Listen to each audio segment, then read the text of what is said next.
What if I told you that the most influential city for hip-hop today isn't LA, New York, Chicago, or even Toronto, even though they gave us BBL Drizzy? But no, none of these places even come close to this little city located in the deep south state of Georgia, Atlanta.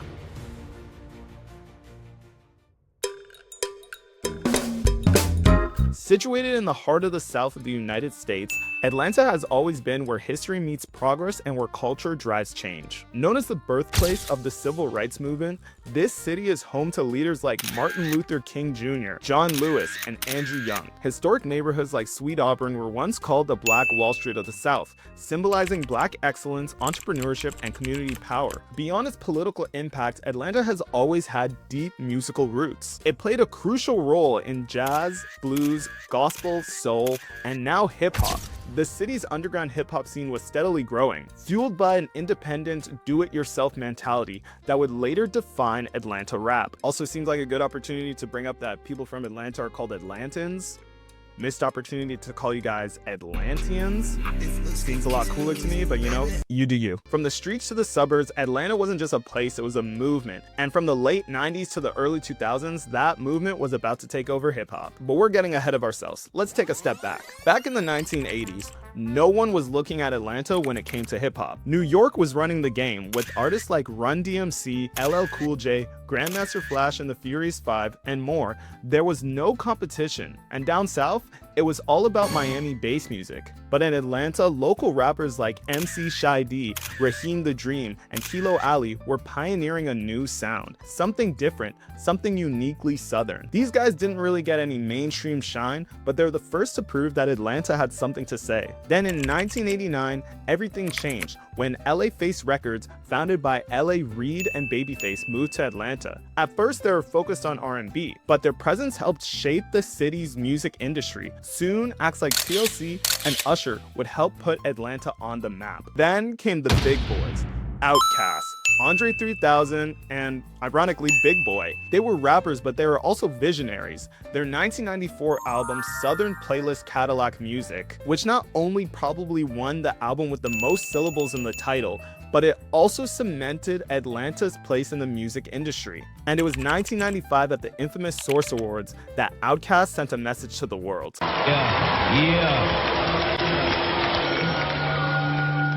It was pretty brutal to just be in a room full of people that don't even really care about what you do. So what's up, Dre?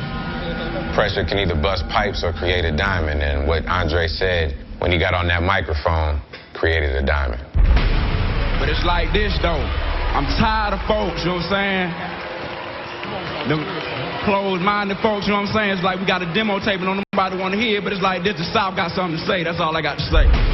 Everybody was like this on their seats, like, damn. From there, it was a wrap. The South got something to say. That moment wasn't just about Outkast, it was about the entire South demanding respect. Up until then, rap was a coastal battle between New York and LA, and the South was treated like an afterthought. But Outkast shattered that mindset. They weren't copying the East Coast's boom bap or the West Coast's G-funk. They had their own identity, one rooted in Atlanta's soul, funk, and storytelling tradition. And they didn't stop at one great album. Their sound evolved with every release. ATLians took hip-hop to outer space with futuristic beats and introspective lyrics. Aquemini was a masterpiece that blended live instruments with poetic storytelling. Then came Stankonia, where they pushed boundaries even further with tracks like B.O.B. Bombs Over Baghdad, a song so ahead of its time, people still say it sounds futuristic today. And I'm very sorry if I pronounced any of those words wrong. They have a habit of making up words for their titles, which is very Shakespearean of them and very tough, to be honest. And then in 2003, Speakerboxx / The Love Below became the first ever hip-hop album to win Album of the Year at the Grammys, which wasn't just a big deal for Atlanta, but for the entire culture of hip-hop. Atlanta didn't just open the door for hip-hop, it broke it down, set it on fire, took its mom out to dinner, and became its new daddy. And the South never looked back, because after them, a whole new wave of Atlanta artists were ready to take over. Peace up, A-Town down. Yeah. Okay. Usher. Lil Jon. A high-energy, bass-heavy sound that took over clubs, radio, and pop culture. Crunk was loud, rowdy, and unapologetically Southern, and at the forefront of the movement was Lil Jon, the self-proclaimed king of crunk. Crunk was all about energy. The beats were fast, aggressive, and designed to make you move. The lyrics were simple but infectious, filled with call-and-response chants that turned every song into a party anthem. Tracks like Get Low and Snap Your Fingers were huge hits and cultural moments. Lil Jon's signature ad-libs like "Yeah! What? Okay!" became part of everyday language, and his larger-than-life personality made him a household name. Crunk music was dominating the charts, with crossover hits like Yeah by Usher featuring Lil Jon and Ludacris became one of the biggest songs of the decade, and it showed the world Atlanta's influence. Crunk's influence went beyond music. It influenced fashion with its oversized sunglasses, bucket hats, and the iconic Crunk juice cups becoming symbols of the lifestyle. It even shaped dance culture with moves like the snap dance taking over clubs and music videos. Crunk was everywhere, on TV, in movies, and at every party from Atlanta to New York to Los Angeles. Crunk inspired regional scenes across the South, from Memphis to New Orleans. Artists like Yin Yang Twins and 3 6 Mafia embraced the sound, creating their own crunk anthems that kept the movement alive. Crunk proved that Atlanta could create a sound so unique and powerful that the whole music industry had to pay attention. And it was that movement that changed the game forever. Yo, Percocet, Miley Percocet, Percocet, Miley Percocet, rep the set, gotta rep the Trap music, the most popular form of modern day hip hop and one of the most popular forms of music in general. A lot of people don't know that Atlanta is actually the birthplace of trap music. Originating in the streets of Atlanta, trap music was always about heavy bass, haunting synths, and raw lyrics about hustle and survival. T.I. helped introduce the term with his album Trap Music in 2003, spelt with a Z, don't mess it up. But it was Jeezy and Gucci Mane who really popularized the sound. And honestly, people don't give Gucci Mane the flowers that he deserves. Besides having some of the best album covers known to man, Gucci Mane in a lot of ways acted like Atlanta's trap godfather. He made a couple of hits, yeah, but he was building a blueprint. His relentless mixtape grind, his iconic ad-libs, I feel like a Gucci ad-lib, an ability to spot talent shaped the sound of an entire generation. He was carrying Atlanta on his back, discovering artists like Future, Young Thug, and the Migos. Gucci's influence was massive. And now you know he makes songs with, Jake Paul, I guess.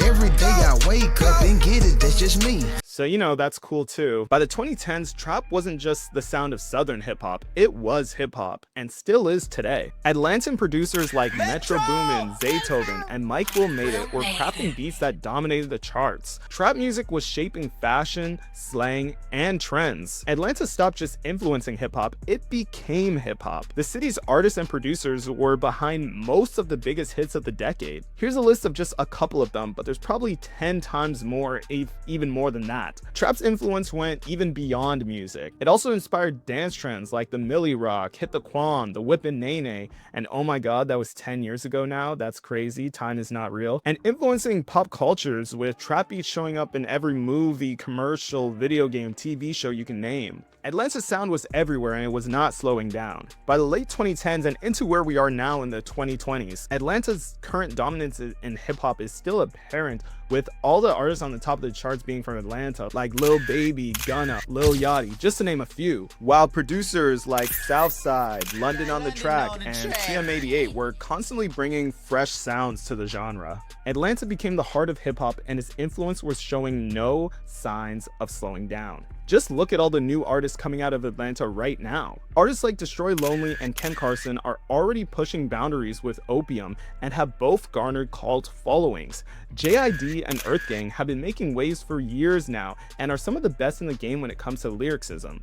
Lotto is one of the best female rappers in the game right now, having multiple chart-topping hits and being rewarded with Best Female Artist in 2023. And my man. Thank you to my man.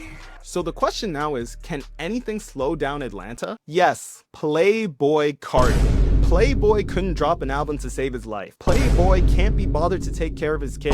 At least he's living up to his name because this boy is playing all of us. Playboy Carti might single-handedly be holding Atlanta's reputation back. Besides, a couple of other controversies by Atlantan artists, but whatever, we're not talking about that right now. It's his fault. And yes, I'm taking it personal because I've been waiting on this goddamn album for 5 years now. Not only is he a deadbeat father, but he's also pushing 40, still doing this nonchalant act, and possibly, worst of all, still doesn't drop any damn music. But he has had one of the best 3-album runs of all time, so I can give him that. Transition. Thank you guys so much for watching this video until the end. Subscribe if you want more, and as always, I'm Yo Mickey, and I'll see you in the next video.